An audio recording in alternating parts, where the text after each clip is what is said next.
me personally, I'm going to start off at a lower temperature and just keep track of it on its way up. And you have different protein rest, saccharification rest, I think it's called, because there's different stages of pulling out sugars and proteins out of the beer. Or out of your grains to produce your beer. But I like to stir it up once in a while. Just because I have a bazooka tube in here, or a screen, and I have the same thing in here as well. Right here, this bazooka screen. Some they'll do. So what I did a little bit was cause a whirlpool action where I just had the wort just circle around while that was cooling.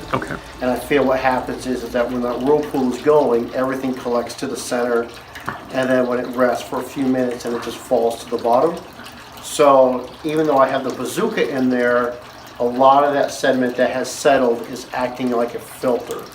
So I'll still have some of the trube in there from the boil, but it won't be as significant if I just didn't do a whirlpool and then just cool it off, because I would carry a lot of that trube, more of the finer trube, even to the screen, into the brew itself, which is fine. I mean, it'll eventually dissipate, but I just like kind of making it a little bit cleaner that way. I feel it just makes it a little bit cleaner.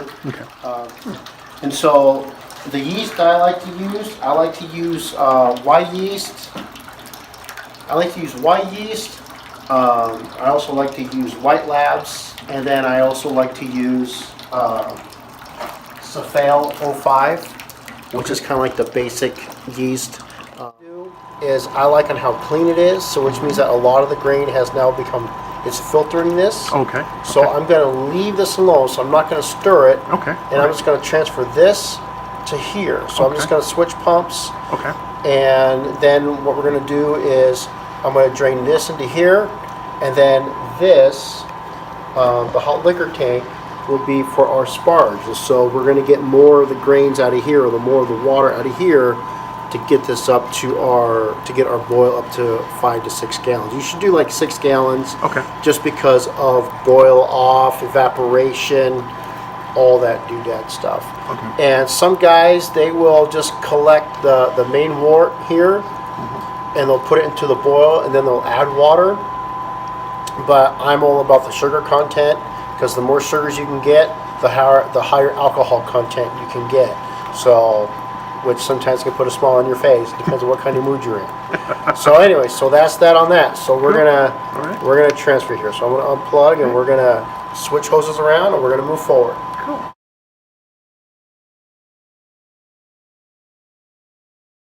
We're boiled, then we'll add hops, and we start our time for an hour, and then we just put in some hops a little bit at a time. I like to throw a little bit in, and then I just like to dab some in, like every 15 minutes. I'll throw a little bit of hops in, and then at the end I'll do like just throw in like an ounce at flame, what they call a flame out, where you just you add it, kill the flame, and then you start your cooling process. That's just when I like to do it. That's just me. So everybody's different in what the brewing process is. So yeah, the only part where everything is pretty much kind of crucial. Because you got to watch out for bugs, especially like freaking fruit flies. I hate those damn things. They will ruin a whole batch. And you just start cussing. Unless you like bugs in your beer and you like sour beer, then that's the way to go. But so what I do is I just circulate it. You know, I get the cold water running, and I circulate it because I want to drop the temperature in here, and then because I want to drop it down as fast as I can. Now some people, they will go right from here to where it's boiling through their chiller into their fermenter. My plate chiller is not quite that big, so I have to. What I do is I just circulate it until I get it down to a certain temp, and then I just let it flow into the fermenter naturally. So eventually I'll get a bigger one, or I might have to piggyback it someday. I'll buy another one and piggyback it. But for right now, this is what I do, and it's been working for me. Sure. Other people might be wanting to do other things and test out other areas. Sure. So.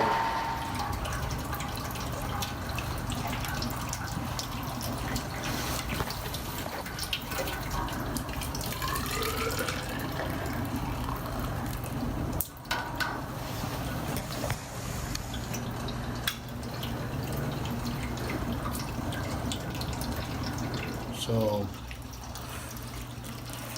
5, 6, 7, 8 is our fermentable sugars. So we were around 1.030. When it's done fermenting, at the finish, it should be at right in here at 1.010.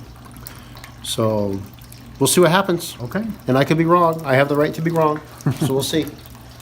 So to kind of improve on my brewing a little bit, what I ended up doing was Amy found out that there was a beer tasting class, and so I figured it would be kind of fun if I got what they call a beer judging certification.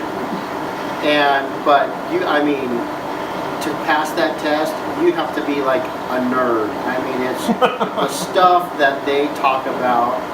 But it was awesome. What was awesome about the class and what I took away, because I'm more of a hands-on guy than actually a book style of person,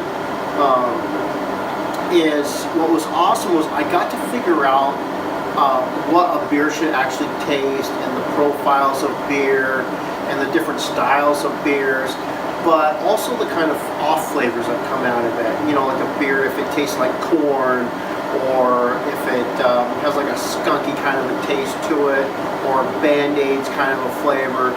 You know, all these, what they call DMS, methyl sulfide, whatever it is. And it was kind of nice to take that class. I think I took it for like 8 weeks, and it was just on Wednesdays. And I would show up to this class, and we would taste beer and figure out what flavors we could pull out of it, if it was graham cracker-like, or you know, if there was a roast malt that was in it, or was it kind of hoppy, a little bready, just kind of that stuff. And that class was a lot of fun. I learned a lot from that class. And did you find that your style of brewing changed as a result of that class, do you think? My brewing did change, just because now I'm on that goal of what kind of beer can I make it, or what can I brew to make kind of a roasted, malty kind of a flavor. And so, which was the kind of the nice thing about that is then you start to figure out what kind of grains you can use to bring out those flavors of what you want. And again, I mean, it's all experimental. In a way of, you know, if I use some chocolate malts, or if I use some roasted barley, you know, to make a red, I would use like. So yeah, so taking that class has kind of changed my brewing a little bit of what kind of flavors do I want to pick out? What is it do I want to make? And sometimes I'll take like a pail, and I'll take some grains, and I'll mix them together, and I'll just chew on them, just to see on what I can get, what kind of flavors I can get out of those, and to see what I can do to make a successful batch without following anybody's recipe and just creating my own. So yeah, so that's kind of the thing. All right. Excellent.